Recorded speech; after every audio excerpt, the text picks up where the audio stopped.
కనేపల్లి pump house on చేస్తే రోజుకు 2 టీఎంసీల నీళ్లను తెచ్చుకునేటువంటి అవకాశం ఉంది.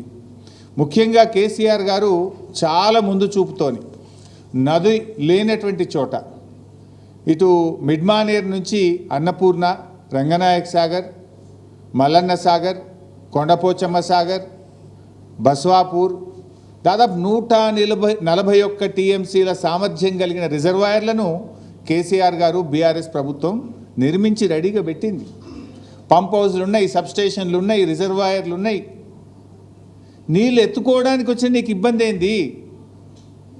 ఈ రిజర్వాయర్లలో మీరు నిండా నీళ్లు నింపి పెట్టుకుంటే కొన్ని లక్షలాది ఎకరాల్లో 2 పంటలు పండే అవకాశం ఉంటుంది. అటు సాగునీటికి ఇటు త్రాగునీటికి ఢోకా లేకుండా ఉంటుంది. హైదరాబాద్ కానీ, జిల్లాల్లో ప్రజల త్రాగునీరు కానీ, పారిశ్రామిక అవసరాలు కానీ, రైతులకు వ్యవసాయ అవసరాలకు అన్నిటికీ కూడా డోకా లేకుండా బ్రహ్మాండంగా ఈ రిజర్వాయర్లని నింపొచ్చు, రైతులకు నీళ్ళు ఇవ్వచ్చు. ఎందుకు మీరు ఈ నిర్లక్ష్యం చేస్తూ ఉన్నారు?